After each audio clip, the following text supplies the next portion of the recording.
আমি মোহাম্মদ মহসিন হোসেন। আমার বাড়ি বরিশাল বিভাগে। বন্ধুগণ, আমি আমার জীবনের এই গল্পটা শুরু করার শুরুতে আপনাদেরকে আমার পরিবারের সম্বন্ধে জানিয়ে রাখি। আমার পরিবারে আমি আছি, আমার বাবা আছে, মা আছে, রয়েছে আমার দাদা দাদি সহ আমার কাকা ফুফি। আমাদের পরিবারে আরও সদস্য রয়েছে আমার বড় দুইটা ভাই সহ ছোট একটা বোন। আমরা টোটাল 3 ভাই 1 বোন।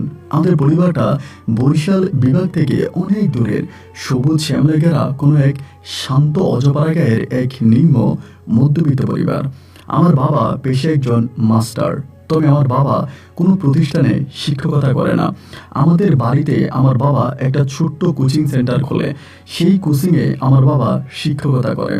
মূলত আমার বাবা একটা সময় ছিল একটা হাই স্কুলের শিক্ষক। আমার বাবা হাই স্কুলে শিক্ষকতা করত, কিন্তু দুর্ভাগ্যবশত একদিন বাবা স্কুল শেষে সাইকেল নিয়ে বাড়ি আসার পথে হঠাৎ করে রাস্তার মধ্যে সাইকেলের চাকা স্লিপ করে বাবা পড়ে যায় এবং সেখানে একটা বাঁশের কঞ্চি আমার বাবার চোখের মধ্যে ঢুকে যায়। মারাত্মকভাবে আমার বাবা ইনজুরি হয়। বাবাকে দীর্ঘ অনেকগুলো বছর হসপিটালে চিকিৎসা দিতে হয়। আমার বাবা এখনো বাম চোখে সম্পূর্ণ ক্লিয়ার দেখতে পায় না। এক কথায় বলতে গেলে আমার বাবা বাম চোখে দেখতেই পায় না। দীর্ঘদিন হসপিটালে চিকিৎসার পরে আমার বাবা ফিরে আসার পরে যে আমার বাবার যে হাই স্কুলের চাকরিটা ছিল, এই চাকরিটা চলে যায় এবং চাকরি চলে যাওয়ার পরে তখনও আমরা অনেকগুলো ভাই বোন, আমরা তখন ছোট ছিলাম, যার কারণে আমার বাবা তখন বড় টেনশনে পড়ে গিয়েছিল। ওই এক চোখ নিয়েই আমার বাবা তখন বিভিন্ন মানুষের বাড়িতে গিয়ে গিয়ে ছাত্রছাত্রীদেরকে পড়াইতেন। এরকম করতে করতে একটা পর্যায়ে বাবা নিজেই একটা কোচিং সেন্টার খুলে বসে। এরপর থেকে এলাকার বা মহল্লার সমস্ত বাচ্চা কাচ্চারা আমার বাবার ওই কোচিং সেন্টারে একবেলা এসে পড়ে এবং অনেকেই বেশি টাকা দিয়ে আমার বাবার কাছে প্রাইভেটও পড়ে। আমার বাবা আমাদের এলাকাতে খুব মেধাবী একজন শিক্ষক ছিলেন। সাংসারিক এই টানাপোড়েন অভাব অনটনের মধ্যে আমার বড় যে 2 ভাই ছিলেন তারা যথেষ্ট মেধাবী ছিলেন। একটা সময় আমার বাবার ইচ্ছা ছিল আমার বড় 2 ভাইকে অনেক দূর পর্যন্ত পড়াশোনা করাবেন, কিন্তু পরিবারের অভাব অনটনের কারণে আমার বড় ভাইয়া এসএসসি পরীক্ষা দিয়েই অনেক ভালো রেজাল্ট করেও তিনি তার শিক্ষা জীবনের সমাপ্তি ঘটায় এবং ছোট ভাইটা ক্লাস 9 পর্যন্ত পড়ে। ক্লাস 9-এর পরে আমার ছোট ভাইও পরিবারের অভাব দেখে সেও কাজে লেগে যায়। শুধু পড়াশোনা করি এখন আমি আর আমার ছোট একটা বোন। আমার বাবার অনেক স্বপ্ন ছিল, তার একটা ছেলে অন্তত শিক্ষকতা করবে এবং পুরো এলাকাতে আমার বাবার যেমন নাম তেমনই নাম ধরে রাখবে।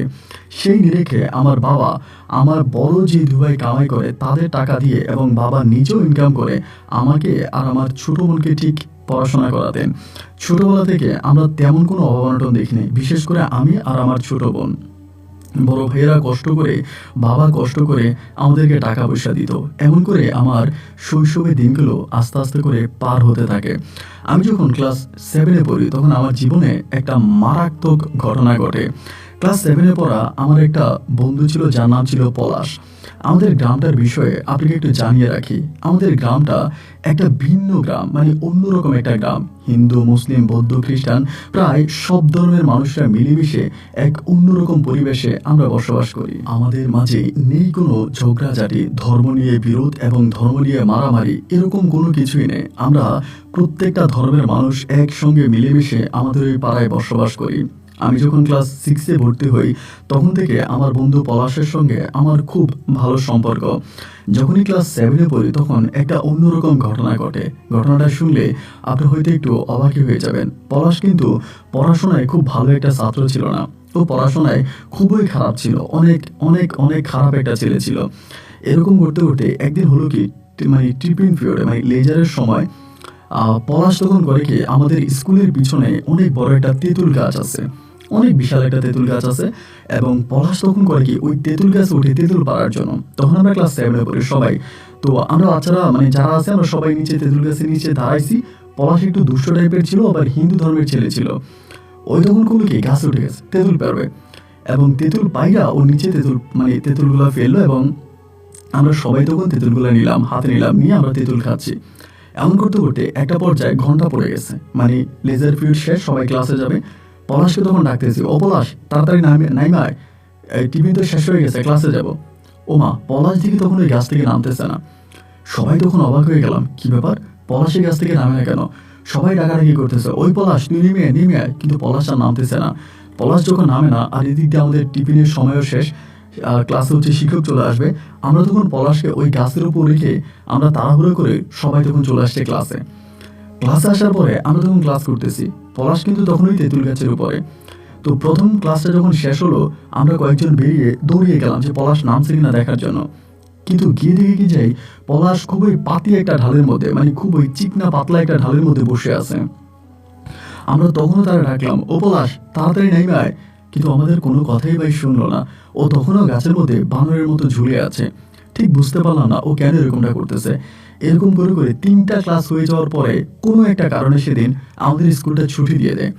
তো আমাদের আরো 2টা ক্লাস ছিল, মানে 5টা ক্লাস হইতো, 3টার পরে ছুটি দিয়ে দেয়, আরো 2টা ক্লাস আরো 1 ঘন্টা। তো স্কুল যখন ছুটি দিয়ে দেয়, ছুটি দেওয়ার পরে আমাদের বেসের যারা আছি, মানে আমরা ক্লাস 7-এর যারা আছি ছেলেরা, আমরা সবাই মিলে তখন ওই গাছের নিচে গেলাম।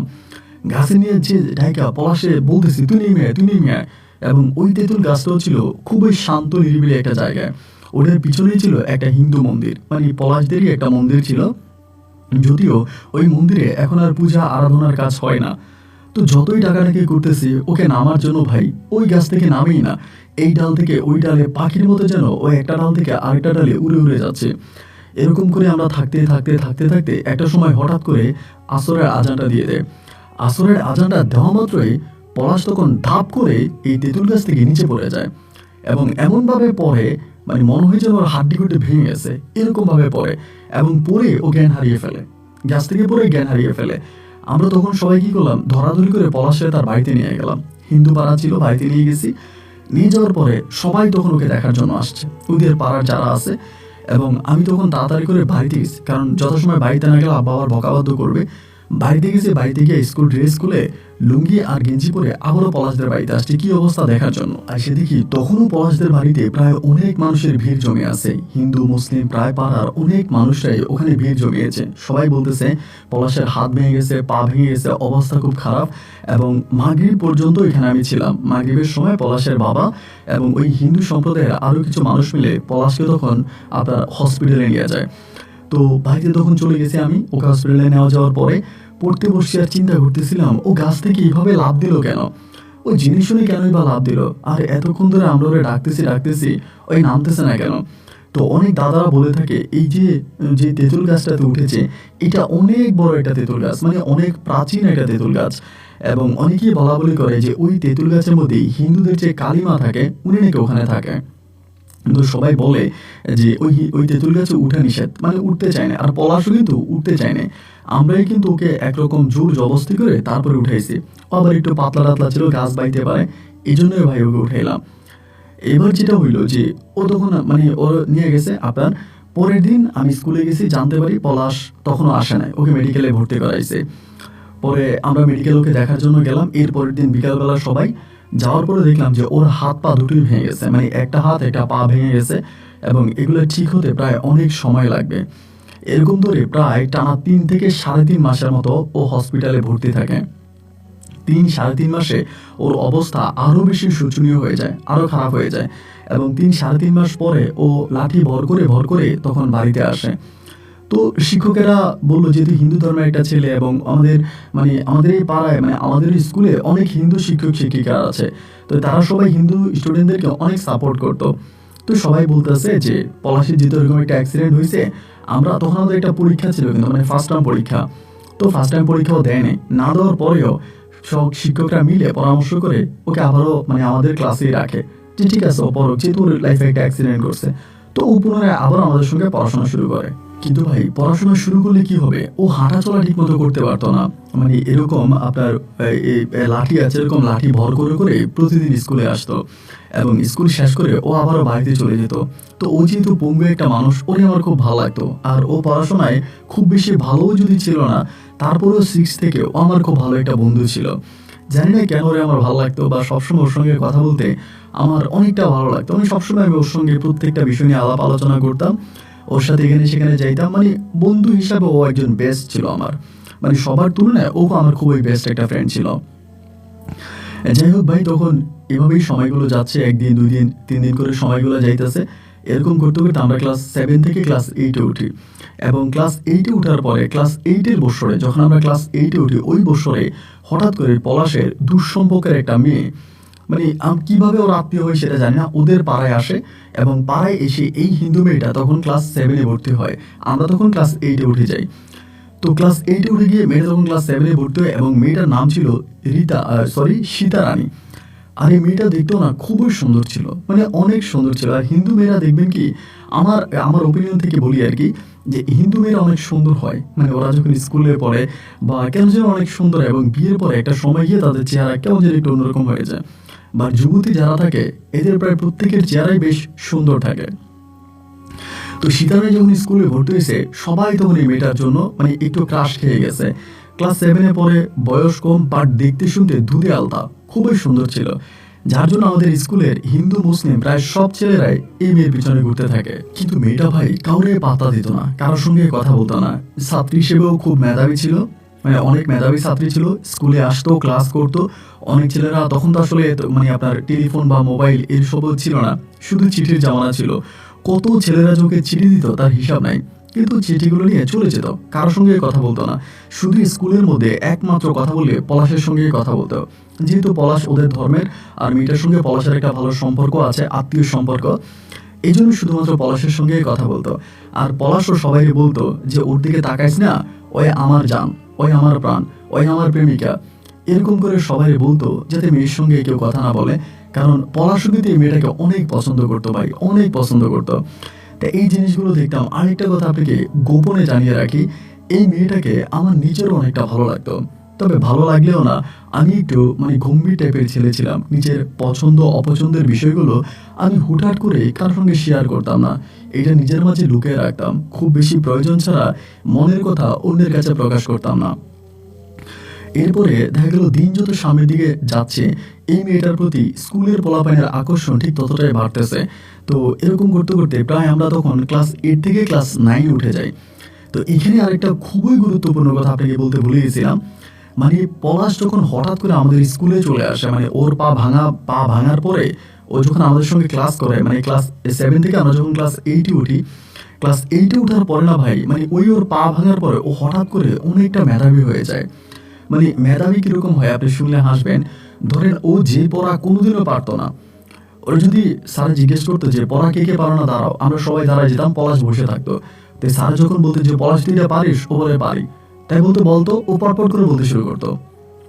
তা পটপট করে বলতো, তো স্যারেরা বলতো কি ও তো এত মেধাবী ছিল না। আমরাও বলতাম, অনেক সময় স্যার যখন চলে যেত, ধরেন একটা ইংলিশে কোনো একটা প্যারাগ্রাফ বা একটা অ্যাপ্লিকেশন ও মুখস্থ বলে ফেলে, তো স্যার ক্লাস থেকে যাওয়ার পর পলাশকে বলতাম, পলাশ তুই বলতো আবার।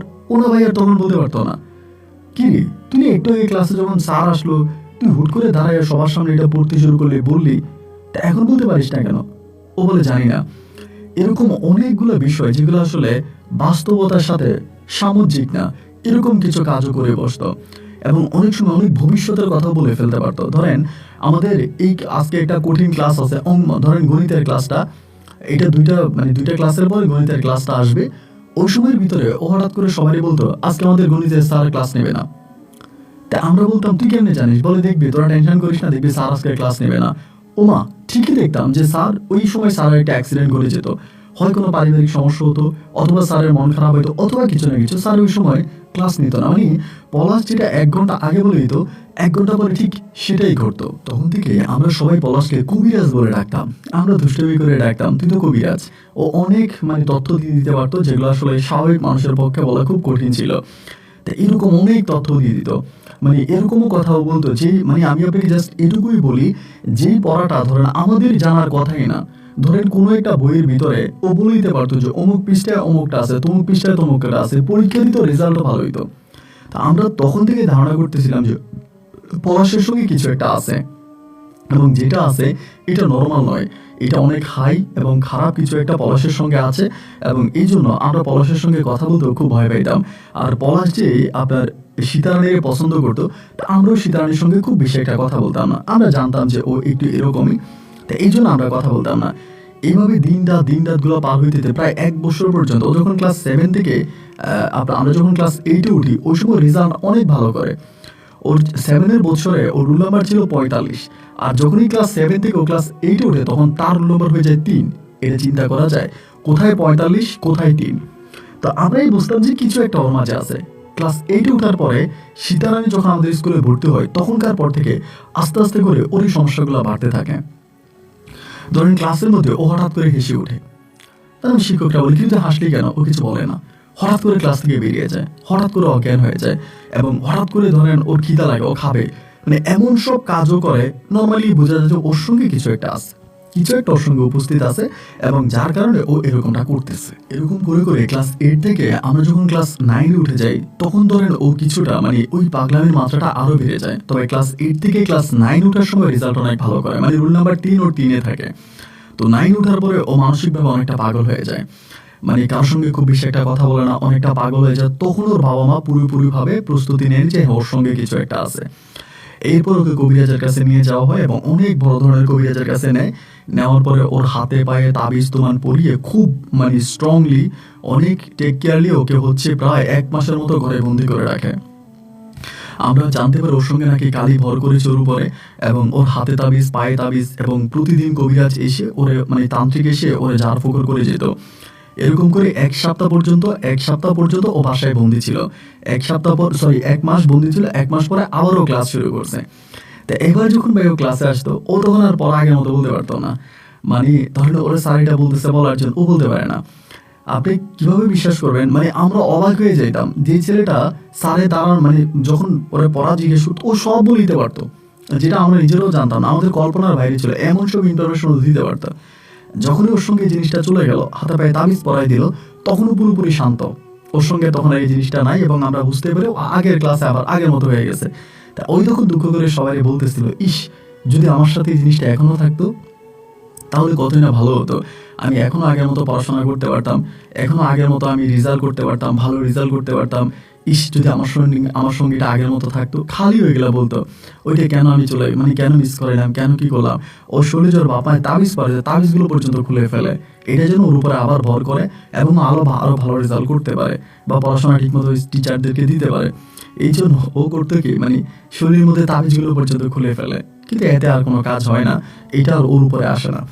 তো ক্লাস 9-এর বছরে ঘটনাটা আপনার কমপ্লিটলি শুরু হয়। ক্লাস 9-এর বছরে পলাশ আমারে বলতেছে যে এই ক্লাস 9 ওঠার পরে এই সীতা মেয়েটা, মানে ওর যে ছিল এই কাজিন বা ওদের আত্মীয় ছিল হিন্দু, ওই মেয়েটাকে আমার পরিপূর্ণভাবে ভালো লেগে যায়, এবং মেয়েটা আমার সঙ্গে মাঝে মাঝে কথা বলে। এই এমন একটা পর্যায়ে তখন পলাশ আমারে বলতেছে কি যে বন্ধু মহসিন, আমি তো সীতারে পছন্দ করি, ও তো আমাদের ধর্মের মেয়ে, ওর সঙ্গে আমার সবসময় উঠা বসা কথা হয়, কিন্তু প্রেমের প্রস্তাবটা দিতে বন্ধু আমি খুব ভয় পাচ্ছিলাম, যেহেতু আমি একটু পঙ্গু মানুষ বা আমার একটু শারীরিক সমস্যা আছে, ও রাজি হয় কি হয় না, আমি একটু টেনশনে আছি, তা তুই বন্ধু আমার একটু হেল্প কর।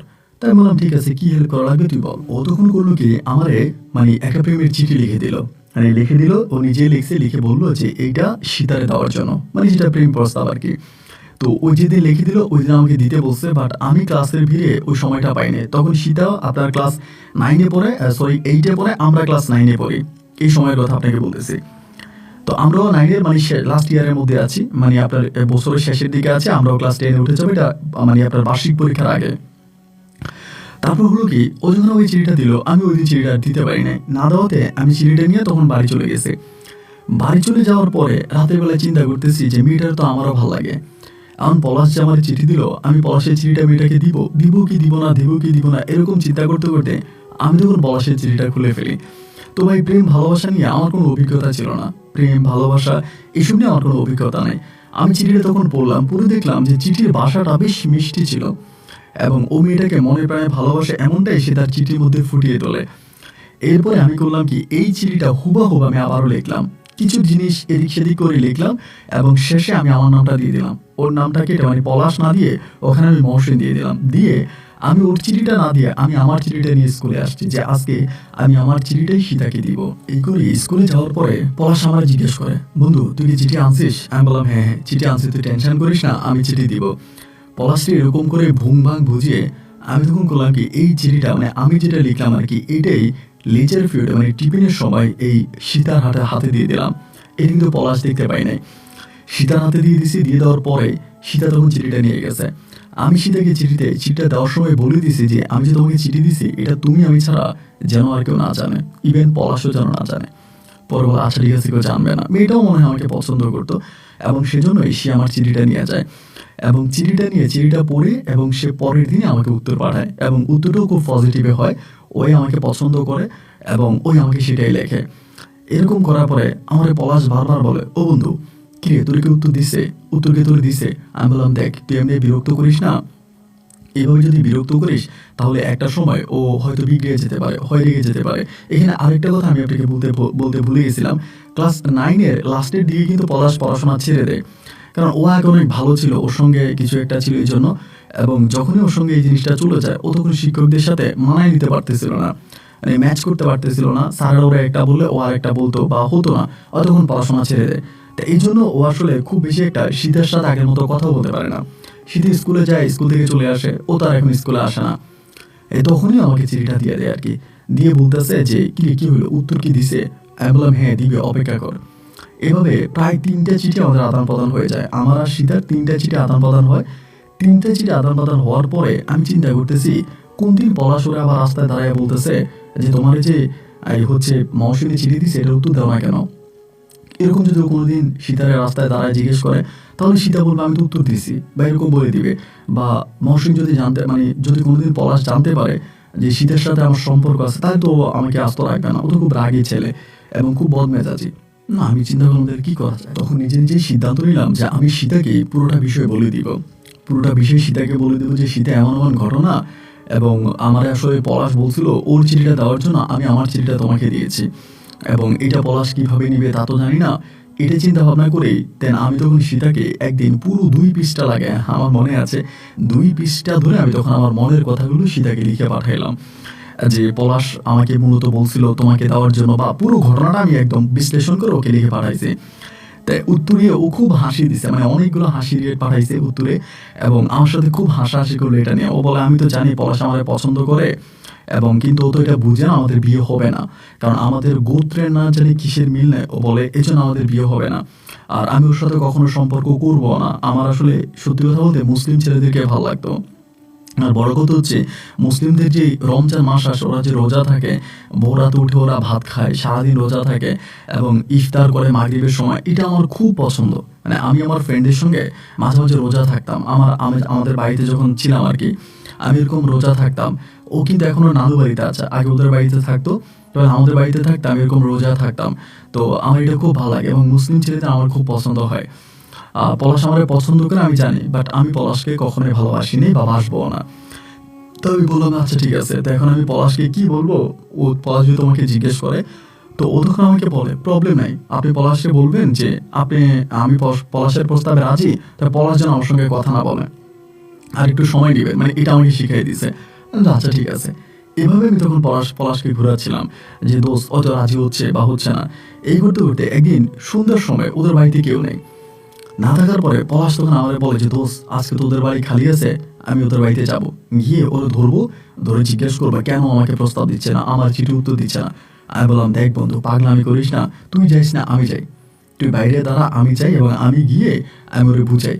ও বলে তুই তো স্কুলের সময় পাস। আমি বললাম আর স্কুলে তো কথা বলতে পারি না, পোলাপান থাকে, স্যাররা থাকে, এখন তো নিরিবিলি ঘরে আছে, আমি ঘরে গিয়ে কথা বলি, তুই একটু গার্ড দে যাতে কেউ না আসে। ওরে ঘরের দরজায় দাঁড়ো করে আমি তখন ঘরে গেছি, গিয়া হয়তো অবাক কি ব্যাপার তুমি আসছো কেমনে? আমি বললাম শোনো ভয় পাও না, পলাশ গার্ডে আছে। ও বলে আরে পলাশ গার্ডে আছে মানে যদি কেউ চলে আসে আমরা ধুরো কেউ আসবে না, পলাশ গার্ড দিতে আছে, তুমি আমি থাকি। এইটা বলে আমি সেদিন ওর সঙ্গে প্রচুর রোমান্স করে বেরিয়ে আসি। আসার সময় আমাকে বলে তুমি যাওয়ার সময় পলাশকে বলে দিবা যে আমি পলাশের প্রস্তাবে রাজি। তা আমি ওখান থেকে বেরিয়ে আসি, বেরিয়ে এসে পলাশকে বলি পলাশ ও তো রাজি হয়েছে। হাই রে পলাশ তখন চিল্লানি রাস্তার মধ্যে, থ্যাংক ইউ, মানে প্রচুর চিল্লাইতে আছে, কিন্তু ও তো জানে না যে আসলে ওর সঙ্গে ওর কি কোনো কিছু না, সবই আমার সঙ্গে।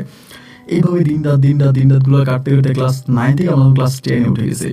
যখনই ভাই ক্লাস 10-এ উঠে গেলাম আমি কিন্তু ছাত্র হিসাবে খুব ভালো ছিলাম, এবং সত্যি কথা বলতে তখন আমি যখন ক্লাস 9 থেকে 10 উঠি তখন আমার রোল নাম্বার 2, তার মানে আপনি বুঝতে পারেন আমার কত ভালো স্টুডেন্ট ছিলাম। 10 উঠার পরে ভাই আমি তখন এই জন্য মানে সীতার জন্য পাগল হয়ে গেছি। আমার খাওয়া দাওয়া ঘুম কোনো কিছুই ভালো লাগতো না, আমি পুরোপুরি ভাবে তখন সীতা করতে করতে মনে হচ্ছে না রাস্তার ছেলে হয়ে গেছে। এভাবে ক্লাস 10-এর বছরে আমি যখন ক্লাস 10-এ পড়ি ওই সময় জানতে পারি হঠাৎ করে সীতার বিয়ে ঠিক হয়ে গেছে। তারা তার বাবা মা নিয়ে যাবে তাদের পাড়ায় এবং সেখানে নিয়ে ওকে বিয়ে দিয়ে দিবে। ওখানে একটা হিন্দু ছেলের সঙ্গে ওর বিয়ের কথাবার্তা পাকাপোক্ত হয়ে গেছে, ঠিক হয়ে গেছে। এটি শুনে ভাই তখন আমি আরো পাগল হয়ে গেলাম। তখন আমার সামনে এসএসসি পরীক্ষা। আমি তখন এসএসসি পরীক্ষার প্রায় আপনার 3 থেকে 4 মাস আগের কথা আপনাকে বলতেছি। তো তখনও কিন্তু পলাশ আমাদের এই সম্পর্কের বিষয়টা জানতো না। আজকে এত বছর হয়ে গেছে, তারপরেও পলাশ, আমি বললাম যে পলাশ ওই তোর এই উত্তর দেয় এই দেয় না, ও পলাশকে ওর মতো করে ঘুরাইতো, মানে বুঝতে দিত না আর কি যে আমার সঙ্গে রিলেশন আছে। আর পলাশ যেহেতু স্কুলের সময় পড়তো না, পলাশও তখন ডিটেলস বিষয়গুলো জানতো না। ও তো বাড়িতে থাকতো, ওর মতো করে জানতো, স্কুলের বিষয় জানতো না। তবে স্কুলের সবাই জানতো যে সীতার সঙ্গে আমার প্রেম আছে। পরীক্ষার 3 মাস আগে একদিন সুন্দর সময় ওর সঙ্গে দেখা করতে গেলাম। ওর নানু বাড়ির পিছনে একটা মন্দির আছে, মন্দিরের কাছে। ওইখানে যাওয়ার পরে আমি তখন ওর জন্য পাগল হয়ে গেলাম। মানে যেদিন রাতে ওর সঙ্গে দেখা করছি এর পরের দিন ওর বাপ মা এসে ওকে নিয়ে যাবে, ওর অলরেডি বিয়ে ঠিক হয়ে গেছে ওদের এলাকায়। তো আমি তখন ওর জন্য পাগল হয়ে গেলাম যে না সীতা, এটা হতে পারে না, আমি তোমাকে ভালোবাসি, তোমার অন্যত্রে বিয়ে হয়ে যাবে, এইটা সীতা আমি অ্যাটলিস্ট মানতে পারবো না, এবং এটা আমার জন্য সত্যি অনেক বেশি পেইনফুল হবে, আমি এটা মানবো না। মানে পাগলামি শুরু করছি। তখন ও তো আমাকে অনেক ভালোবাসে, ও কান্না করতেছে, আমিও কান্না করতেছি। ভাই রাত 2টা পর্যন্ত দুজনে কান্না করে মন্দিরের পিছনে। 2টার পর আমি বললাম সীতা তুমি আমার সঙ্গে চলো, আমি তোমার বিয়ে করবো। ও বলে তুমি কি পাগলামি করতেছো, তোমার কয়েকদিন পর এসএসসি পরীক্ষা, আমাকে নিয়ে যদি তুমি এখন পালাও তাহলে তোমার পড়াশোনা বন্ধ হয়ে যাবে। আমি বললাম দেখো আমার লাইফে পড়াশোনাটা যে ইম্পর্টেন্ট তা ঠিক আছে, কিন্তু তার চেয়েও বেশি ইম্পর্টেন্ট তুমি। আমি যদি তোমাকে না পাই তাহলে তো আমি মরে যাব। সো আমি যদি মরেই যাই তাই আমার পড়াশোনা দিয়ে আর কি হবে। ও আমাকে বলতেছে এই ধরনের পাগলামি করো না, তুমি ঈশ্বরকে ডাকো, তিনি কিছু একটা করবে। আমি বললাম না সীতা না, এটা সম্ভব না, তুমি চলো। এইভাবে ওর সাথে তর্কাতর্কি করে রাত ফজরের কিছুক্ষণ আগে তখন ওকে আমি রাজি করাই ফেলি। এরপরে আমরা তখন এখান থেকে পালায়া যাই, এই প্রথম ওখান থেকে পালায়া যাই। এবং পালিয়ে আমরা তখন আমি ডিরেক্টলি আমার নানু বাড়িতে চলে যাই।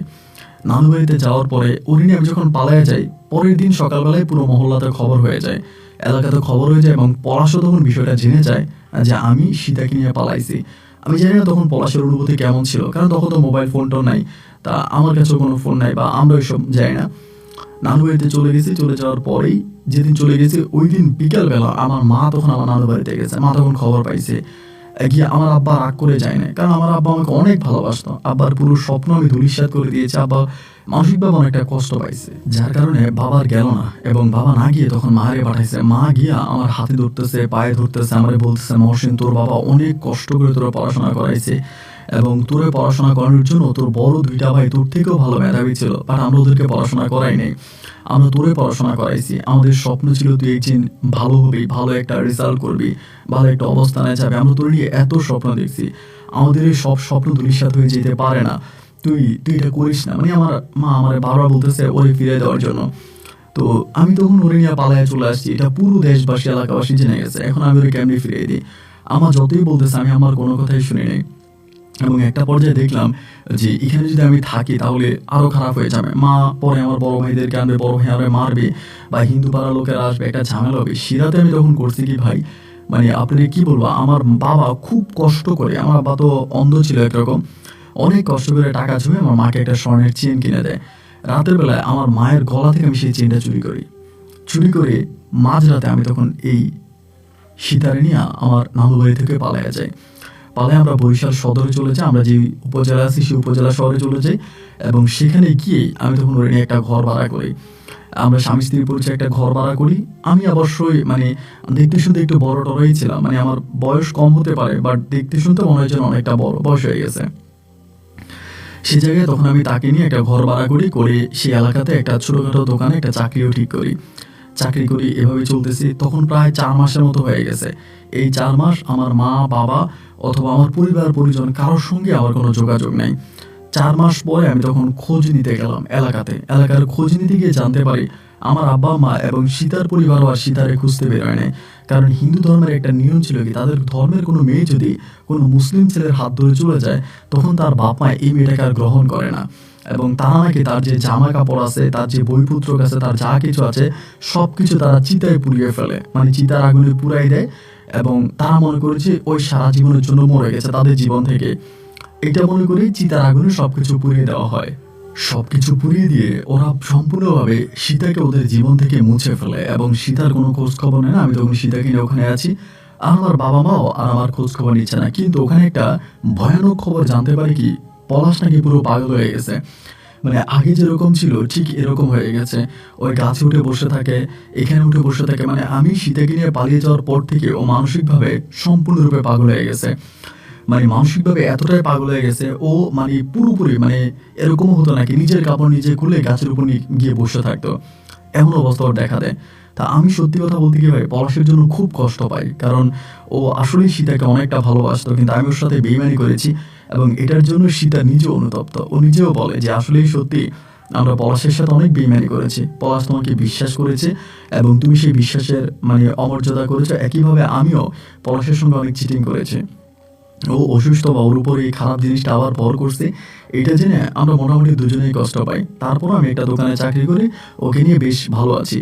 এইভাবে সময়গুলো কাটতে কাটতে একটা সময় তখন গর্ভবতী হয়। এটা আরেকটা বিষয় জানিয়ে রাখি, আমি কিন্তু সীতাকে মুসলিম বানাই ফেলি।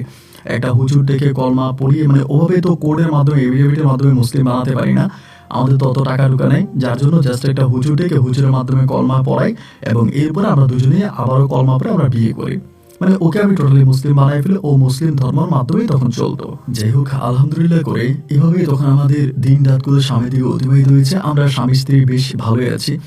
এরকম করে দীর্ঘদিন কেটে যাওয়ার পরে একদিন ও গর্ভবতী হওয়ার কিছুদিন পরে, আপনার গর্ভবতী হয়েছে প্রায় 7 মাস। আমি তো আব্বা আমার সাথে যোগাযোগ করছি, আমার ভাইদের সাথে, বোনের সাথে, আমার সাথে আমার পরিবারের কেউ আসলে আর থাকতে চায় না। আমি ওদেরকে বলছিলাম যে আপনারা যদি অনুমতি দেন আমি সীতাকে নিয়ে বাড়ি আসবো। আব্বা আমার কথা ডিরেক্টলি জানা, আমি যদি সীতাকে নিয়ে না যাই। তো সীতার যখন 7 মাসের মাথায় একদিন রাতের বেলায় হঠাৎ করে দেখি সীতা উল্টাপাল্টা কথা বলতেছে। আমি ওকে নিয়ে ঘুমাইছি, স্বামী স্ত্রী আমরা একসঙ্গে ঘুমাইছি, ও দিয়ে যে উল্টাপাল্টা বলতেছে। উল্টাপাল্টা কি বলতেছে, মানে হঠাৎ করে বলতেছে আমার বাচ্চা যদি হয় নাম রাখবো পলাশ, এরকম করে। তা প্রথমটাই আমি ভাবছিলাম যে ও মনে হয় মানে দুষ্টমি করতেছে বা কিছু একটা, এবং এই কথাটা বেশ কয়েকবার বলার পরে হঠাৎ করে আমার কাছে মনে হলো ও যে কথাটা বলতেছে ওর ভয়েস টুনিংটা চেঞ্জ। মানে ওর ভয়েসটা কোনো ফিমেল ভয়েস না, মানে ওর ভয়েসটা যেটা ছিল এটা ওর অরিজিনাল ভয়েস না, এবং ও কোনো একটা মানে মানে ছেলেদের কণ্ঠে কথা বলতেছে আমার সঙ্গে। তা আমি তখন একটু ভয় পেয়ে যাই। আমরা তখন মানে একটা টিনসের বাড়িতে ভাড়া থাকতাম আর কি, টিন দিয়ে করা বাড়িটা। তো ভাবলাম আল্লাহ, ওর উপর যেহেতু পেটে ওর বাচ্চা আছে, ওর উপরে কোনো খারাপ কিছু ভর করে ফেললো কিনা। এদিক সেদিক তাকাইতেছি, অন্য কোনো ছেলে ঘরে আসছে কিনা, অন্য কোনো ছেলেকেও দেখি না। আমি তখন তারে বললাম, সীতা কি ব্যাপার, তুমি এরকম করে কথা বলতেছো কেন? আমাকে বলে, আবার হঠাৎ করে বলে, কই কি করে কথা বলতেছি? আমি বললাম তুমি একটু আগে একটা ছেলের বয়সে কথা বললা, তার কারণ কি? ও বলে ছেলে, কই আমি কোন ছেলের বয়সে কথা বললাম? আমি তো কোনো ছেলের বয়সে কথা বলি নাই। আমি বললাম সীতা তুমি একটা ছেলেদের মতো করে কথা বলছো, আমি শুনছি। জাস্ট আবার ঘুমিয়ে গেছি। কিছুক্ষণ পর আবার বলতেছে, মানে একদম পুরো মানে একেবারে পুরো পলাশের কণ্ঠে বলতেছে যে তুই আমার সঙ্গে বেইমানি করে রেহাই পাবি, আমার সঙ্গে বেইমানি করে তুই শান্তি পাবি না, আমি তোর শান্তি কোনোদিনও দিব না, আমি তোর জীবনকে নরক বানাই দিব, তোর জীবনকে আমি দোজক বানাই দিব। এবং এই কথাটা আমি সম্পূর্ণ ক্লিয়ারভাবে শুনেছি। ক্লিয়ারভাবে শুনে আমি তখন উঠে বসে গেছি। আমি বসে যাওয়ার প্রায় খানিকটা বাদেই ফজর আজানটা তখন দিয়ে দেয়। ফজর আজানটা দিছে পরে ও হঠাৎ করে পুরো শান্ত হয়ে যায়। আমি আর কথা বাড়াইলাম না, আমি নিজে উঠে ফজর নামাজ পড়ছি, পরে আমি হাঁটাহাঁটি করে দোকানে চলে গেছি। তো ওই দিন তার স্বভাব বা কথাবার্তার ধরন মোটেও ভালো ছিল না, খুবই অন্যরকম কথাবার্তা বলতেছিল, অন্যরকম আচার আচরণ। দোকান আমি বেশিক্ষণ করতে পারিনি, এবং দোকান করে আমি বিকেলে মালিককে বলছি যে মালিক আমার শরীরটা ভালো লাগতেছে না, আমি আজকে একটু চলে যাব। বিকেলে দিয়ে আমি তখন বাসায় চলে আসি। বাসায় আসার পরে দেখি কি যে ও কাগজের মধ্যে বারবার লিখতেছে পলাশ প্লাস সীতা, পলাশ প্লাস সীতা, এটা কাগজের মধ্যে লিখতেছে। এটা দেখে আমি তখন একটু বিব্রত হয়ে গেলাম। আজকে আমাদের বিবাহিত জীবন প্রায় বৎসরখানেক হয়ে গেছে, এইটাও কি লিখতেছে? আমি ওর জন্য এত ভালো একটা মেধাবী ছাত্র হয়েও পরীক্ষা দিয়ে পড়াশোনা করি নাই, ওর নিয়ে পরীক্ষার 3 মাস আগে পালায় চলে আসছে, তাহলে এটা কি লিখতেছে? আমি তখন ওর একটু রাগিয়ে বললাম যে এই সীতা এটা কি লিখতেছ? এবং যখন রাগ করলাম আমার দিকে এমনভাবে চোখ করে তাকাইছে, মনে হয় কি ওর চোখগুলোর মধ্যে দিয়ে রক্ত বেরিতেছে, এবং এরকম একটা ভয়ানক। আমি তখন বললাম কি ব্যাপার, তুমি এটা কি লিখতেছ? হঠাৎ করে ওইখানে ঢুলে পড়ে যায়, মানে মাথা ঘুরে পড়ে যায়। পড়ে যাওয়ার পরে চোখে মুখে পানি দিলাম, দেওয়ার পরে জ্ঞান আসছে। আসার পরে ওইখানে একটা ছোট মসজিদের একজন হুজুর আছে, হুজুরকে আমি ডেকে আসছি মাগরিবের পরে। আনার পরে হুজুরের হাত ধরছে, ধরে বলতেছে দেখেন ওনার পেটে তো বাচ্চা আছে, আর মায়েদের যখন পেটে বাচ্চা থাকে তখন ধরেন বিভিন্ন খারাপ জিনিসটা ওদের উপরে আকর্ষণ দেয় বা আকৃষ্ট করে। আচ্ছা এটা কোনো বিষয় না, আমি তাবিজ দিয়ে যাচ্ছি, পানি পড়া দিচ্ছি, আশা করি ঠিক হয়ে যাবে, আপনি টেনশন করবেন না। তা আমি ভাবলাম যে আচ্ছা ঠিক আছে, হয়তো ঠিক হয়ে যাবে। ওই পানি পড়া তাবিজ দিল এবং আমরা নিভৃতে আবারও রাতের বেলায় খাওয়া দাওয়া শেষ করে ঘুমাইতে গেলাম। তো আমি শুইলাম এবং শোয়ার পরে আমার জাস্ট তন্দ্রায় আসছে, মানে এখনো ঘুমাইনি, জাস্ট কিছুটা চোখ তন্দ্রায় আসছে। এমন সময় ও করলো কি, হঠাৎ করে সে আমার গলাটা চেপে ধরছে এবং গলাটা চেপে ধরে আমার মেরে ফেলাতে, মানে আমার বুকের উপর উঠছে। বুকের উপর উঠে আমার বলতেছে একদম হুবাহু পলাশের কণ্ঠ, হুবাহু পলাশের কণ্ঠ ধরে বলতেছে যে তুই আমার নিয়ে আসলি কেন, এই তুই আমার সাথে বেইমানি করলি কেন, এই তুই বেইমান, এই তুই না মুসলমান, এই মুসলমানরা কি বেইমানি করে, এই মুসলমানরা কি নিমখরা, মুসলমানরা কি বেইমান, এই তুই আমার সাথে কেন বেইমানি করলি। মানে আমার গলা এমনভাবে চেপে ধরছে, আমি ওর কোনোভাবে নামাইতে পারতেছি না, মানে আমার বুক থেকে নামাইতে পারতেছি না। এবং আমি খুব ট্রাই করতেছি, পরে চিৎকার চিৎকার দিছে, যেহেতু টিনের ঘর ছিল, পাশের রুমে কেউ না কেউ হয়তো তারা সজাগ হয়েছে। হওয়ার পরে তারা তখন গেটে আসছে, এসে বলতেছে ভাই দরজা খুলেন, দরজা খুলেন, কি হয়েছে। বাট আমি দরজা খুলতে পারতেছি না, ওই বুকের উপরে এমনভাবে বসছে, আমি ওর ধাক্কা দিয়েও ফাইতে পারতেছি না, এবং ওর গায়ে অসুর মতো শক্তি, এমন শক্তি দিয়ে আমাদের ধরছে যে আমি নড়তেই পারতেছি না। যতই তারে বলতেছি সরো সরো সরো, না ও সরই না। একটা পর্যায়ে আমি দোয়া পড়তে শুরু করি, দোয়া পড়তে পড়তে পড়তে পড়তে এমন করে ও তখন হঠাৎ করে অজ্ঞান হয়ে যায়।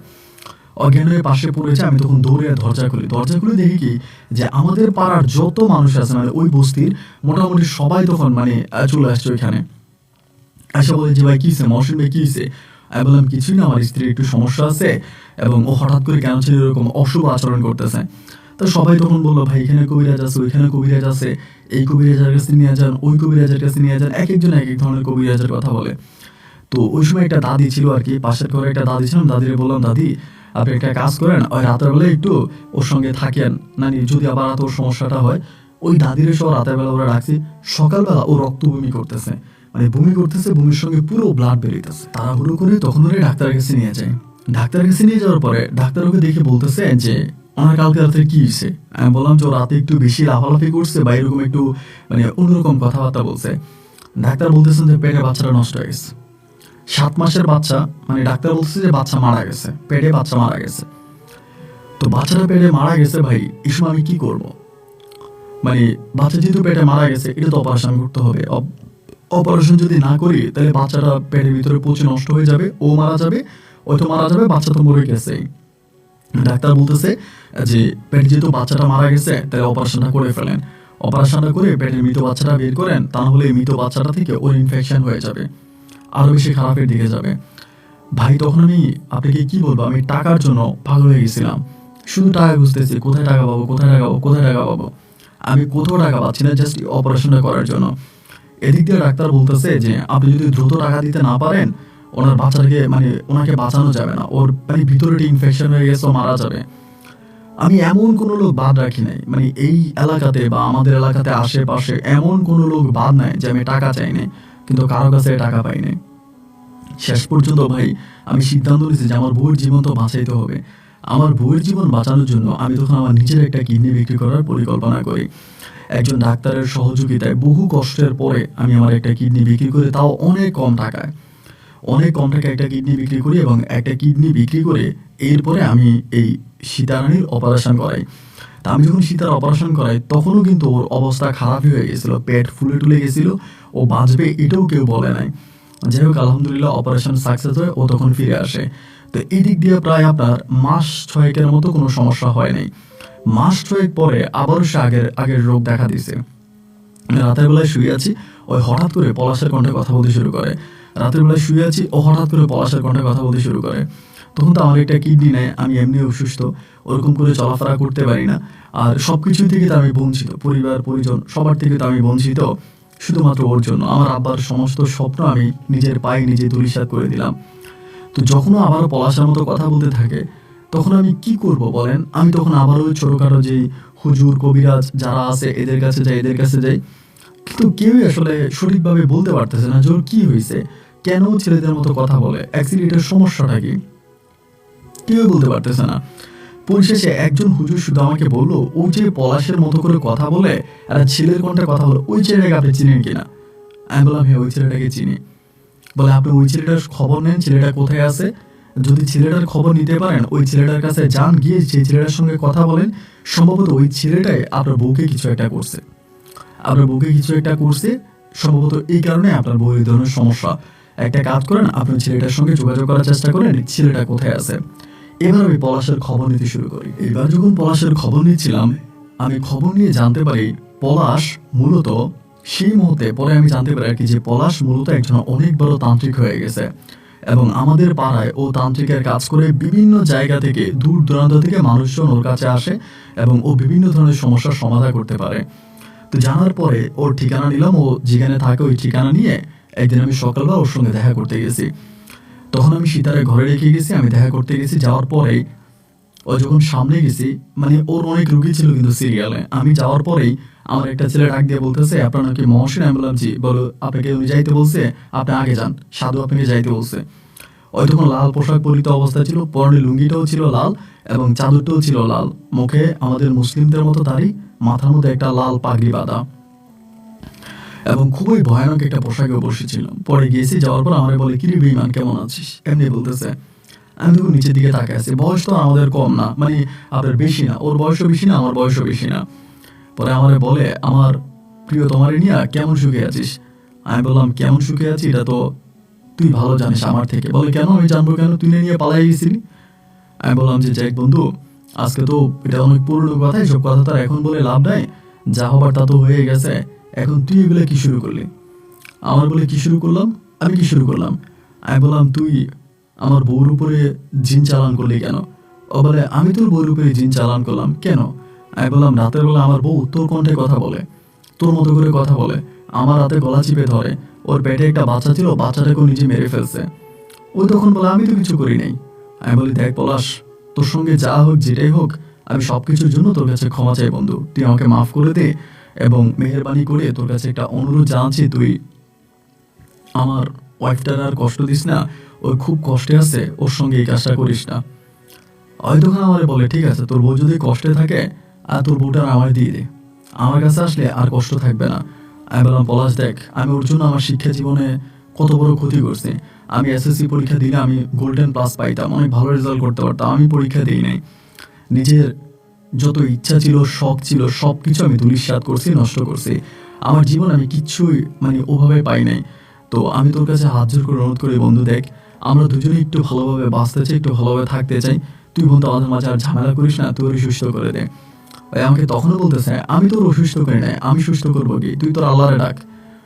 এবং দেখলাম যে একটু রাগারাগি করে চলে, মানে ও উঠে গেছে। আমি বললাম, তাহলে তুই কি বলতে চাস? ও আমারে বলে, তুই যদি রাখতে না পারিস আমারে দিয়ে দে, এটা বলে চলে গেছে। তা আমি তখন সে জায়গা থেকে উঠে চলে আসি। আসার পরে আমি যখন শহরে আসি, জানতে পারি ও সারাটা দিন পুরো বাসাটারে মানে লন্ড ভন্ড করে ফেলছে। বাসার যত ফার্নিচার ছিল, যত যা ছিল, আমি টুকিটাকি যা কিনছি সব ভেঙে ফেলছে, যারাই গেছে তাদেরকে মারছে। বিকেলবেলা বাসায় যাওয়ার সঙ্গে সঙ্গে বাড়িওয়ালা যে ছিল, বাড়িওয়ালা আমাকে ডাকছে, ডাইকে আমাকে বলতেছে যে, আপনি আজকে রাতের মধ্যে বাসা ছেড়ে দেবেন। পরে আমি বললাম যে, কেন? বলে, আপনি বাসা ছেড়ে দেন, আপনার স্ত্রী মানসিক রোগী, সে পাগল, আমি কোনো পাগলরা রাখতে চাই না, তার কারণে আমার বাকি ভাড়াটিয়াদের সমস্যা হচ্ছে, বাকি ভাড়াটিয়া নষ্ট হয়ে যাচ্ছে, আপনি আপনার বউকে নিয়ে চলে যান। আমি তখন বললাম যে, এখন আমি কোথায় যাব হঠাৎ করে? উনি বলে, আমি কিছু জানতে চান, আপনি চলে যান। তো ওই সময় বাসা পাওয়াটাও খুব টাফ ছিল। এরপরও খোঁজাখুঁজি করে বেশ কষ্টের পর আরেকটা বাসা পাই। ওই বাসায় নিয়ে আমি ওর উঠি।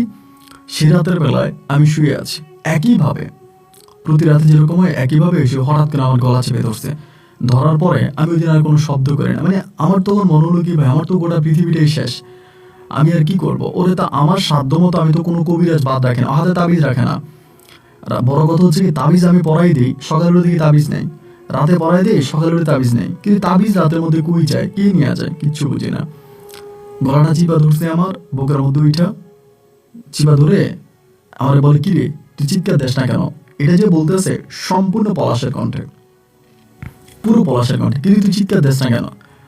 আমি চিৎকার দিব কেন? বলে, তুই চিৎকার দেশ না কেন, তুই না মরে যাবি? আমি বললাম, তুই আমার মেরে ফেল। তখন তো আমি শিওর যেটা পলাশ, তখন তো আর ও নাই, আমি জানি। আমি যদি আমার মেরে ফেল, আমাকে মেরে ফেলবি তো মেরে ফেল, গলা টিপে ধরছিস না, মেরে ফেল। আমার বলে, তোর মরলে তোর কষ্ট হবে না? আমার হবে তো, হলে কি হবে? আমি তো আজকে তোর কাছেও গেছিলাম, তোর কাছে ক্ষমা চাইলাম, মাপ চাইলাম, তোর এত বুঝলাম, তারপরও যেহেতু আসছিস, তোর আমার মেরে ফেল, আমার মেরে ফেলে তোরে নিয়ে যা। তখনই খুবই ভয়ঙ্কর একটা হাসি দিছে। হাসি দিয়া বলে, আমি তোর এত সহজে ছাড়বো না, আমি তোর এত সহজে ছাড়বো না, আমি তোর এই দুনিয়াটা তোর জন্য নরক বানাই দিব। এইটা বলে হঠাৎ করে জ্ঞানে আমার পাশে পড়ে গেছে। পড়ে যাওয়ার পরে আমি ওরা আর ধরি নাই, আমি শুয়ে আছি। অনেকক্ষণ পর ও নিজে উঠছে, উঠে আমার বলে আমার কি হয়েছে, আমার শরীর এরকম ব্যথা করতেছে কেন? আমি বললাম জানি না। এইভাবে প্রায় প্রতি রাত এরকম করে এবং কয়েকটা রাত তো দেখি এরকম করে। এরপরে কি হয় ভাই জানেন, আসলে লজ্জার কথা কি বলবো, আমি বুঝতে পারি ওর সঙ্গে শারীরিক সম্পর্ক হইতেছে বা খারাপ কিছু হইতেছে, এরকম কিছু আমি খাটের মধ্যে আলামত পাবে এরকম কিছু দেখি। তো নিজের চোখের সামনে স্ত্রী এরকম করতেছে, আমি কি করব? একবার তো কিডনি বিক্রি করে ওর অপারেশন করাইলাম, এখন তার আমার কাছে কোনো টাকাও নাই, আমি ওভাবে কোনো ভারী কাজ করতেও পারি না, কোনো হার্ড কোনো কাজ করতে পারি না। ধরেন টুকিটাকে হালকা পাতলা কাজ করে বাজার সাজার কোনো রকমের করে এনে দুজনে খাই, এর বাইরে আর কোনো কিছু করার আমার টোটালি মানে আর কোনো যোগ্যতাই নেই, মানে কিছু করতেই পারি না। আর আমি তো এসএসসি পাসও করি না যে ভালো কোনো সার্টিফিকেট আছে কোথাও চাকরি করব। এখানে সেখানে যেখানে হুজুর পাইতেছি, যে জায়গায় হুজুর পাইতেছি আমি যে ধরতেছি, এই হুজুর আপনি আসেন, আপনি কিছু একটা করেন, ও হুজুর আপনি আসেন, মানে যাইতেছি সব জায়গায় যাচ্ছি, দেখি যে না। তো রাতের বেলায় যখন এই কষ্টগুলো দেখি ভাই, আমি সহ্য করতে পারি না। আমি শুক্রবার রাতের কথা আপনাকে বলি, শুক্রবারে আমি অনেক দূরের একটা মাজারে গিয়েছিলাম আমাদের এলাকারই। ওই মাজার থেকে আসতে আসতে রাত্র তখন প্রায় 12টা 12:30 মতো বাজছে। 12:30 বাজে দরজা নক করতেছো, দরজা খোলে না, দরজা খোলে না। দরজা না খোলার পরে জানলা ছিল, জানলা দিয়ে আমি যেটা দেখছি আমার জীবনে, মানে আমার চোখে আমি যেটা দেখছি, এরপরে আমি সহ্য করতে পারি নাই। নিজের চোখে দেখলাম এই কাজটা হইতেছে ওর সঙ্গে। দেখার পরে কোনো মানুষ দেখি না, কোনো পুরুষ দেখি না, তবে ওর আলামত গুলো বোঝা যাচ্ছে যে কিছু একটা হচ্ছে ওর সাথে। জানালার পাশে দাঁড়ায় ইচ্ছা মতো কান্না করছে, কান্না করে অনেকক্ষণ পরে দরজা ধাক্কাইতেছে, পরে অনেক পরে দরজা খুলছে। খোলার পরে আমার বলে আমার এরকম এরকম, তুমি কি আসছিলে, আমার এরকম এরকম শরীরটা লাগতেছে। ওর হাতটা ধরছি, ধরে বলি চলো। ও বলে কই যাবা? আমি বললাম চলো। মানে বের করছি, বের করে একটা সিরিঞ্জ এনেছি, নিয়ে আমি বললাম যে ভাই চলেন। তা সিনজিরি আমার বলে কই লয়ে যাবা? আমি যে কই লয়ে যাবো তুমি বুঝো। আরে ধরে আমি ডিরেক্টলি হচ্ছে রাতের বেলায়, আপনার কিভাবে বলবো, রাত্র তখন প্রায় 2:30টার মতো বাজে, আমি মাত্র পলাশের যে বৈঠকখানা যেখানে বসে তান্ত্রিকের কাজ করে, ওই গাঁটাটার মধ্যে গেলাম, মাত্র দিকে যে দাঁড়ায় আছে, আমার সামনে দাঁড়ায় আছে ও, মানে আমরা সিএনজি থেকে নামছেও দাঁড়ায় আছে। আমি বললাম যে তোর কাছে তো ক্ষমা চাইলাম, তুই তো মাফ করিস নাই, তো ঠিক আছে তুই লয়ে যা। এইটা বলে আমি এভাবে ওরে দিয়ে দিছে ওর সামনে, মানে ওইখানে দাঁড়ায় আছে, ওর হাতে দিছে, কিন্তু আপনি পরে বুঝতে পারবেন কি ঘটনা ঘটে। ওর সামনে ওর হাতে দিয়া আমি ওখান থেকে সিনজিতে ওইটা টান দিয়ে আমি সিনজিটা ঘুরে চলে আসছি। সিনজিটা ঘুরে চলে আসছি, 3 দিন পর্যন্ত ওর কোনো খবর নাই। 3 দিন পর্যন্ত আমি জানি না ও কই আছে না আছে। 3 দিন পরে আমি খবর নেওয়ার জন্য পলাশের বৈঠকখানায় গেলাম। যাওয়ার পর ওর সঙ্গে দেখা করে বললাম যে সীতা কই আছে? আমার বলে সীতা কই আছে আমি কেমনে বলবো? আমি বললাম আমি তো 3 দিন আগে রাতের বেলায় রাত 11টা বাজে সীতার তোর হাতে তুলে দিছিলাম, তোর হাতে দিয়ে গেলাম, এখন সীতা কই? ওই আমার বলে তুই কি মালটাল খাস নাকি, তোর কি ব্রেনে সমস্যা আছে? আমি তখন বললাম না, আমার তো ব্রেনে কোনো সমস্যা, আমি তো ঠিক আছি। বা তা ঠিক যদি থাকে তা উল্টা পাল্টা বলতেছিস কেন? সীতা আমার কাছে নাই। আমি বললাম আমি নিজের হাতে তোদের বা এখানে এই জায়গায় দাঁড়ায় সীতার তোর কাছে দিয়ে গেছি। ও বলে আমি সীতাকে দেখি নাই, উল্টা পাল্টা কথা বলিস না। তো ওর সঙ্গে যারা ওর সঙ্গপঙ্গ ছিল এরা তখন আমাকে টেনে নিয়ে আসে, আইনা বলে আপনি সাধুরে বিরক্ত করবেন, আপনি চলে যান। তারপরে আমি চলে আসছি। আমি আইসা রাতের বেলায় আর এই নিয়ে কোনো কথা বলি না, আমি পুরো একটা আলাদা জীবনে চলে আসতে চাই। আমার জীবনে যা ঘটছে যেটা ঘটছে আমি সব কিছু ভুলে একটা নতুন জীবনে পদার্পণ করতে চাই, এই পুরনো সমস্ত কিছুকে ভুলে যেতে চাই। আমি তখন করলাম কি, চলে গেছি প্রায় সপ্তাহখানিকের মতো, আর কোনো কিছু দেখি না, বা সপ্তাহখানিক ওর মতো ওর কাছে দিয়ে তো আমি চলে আসছি।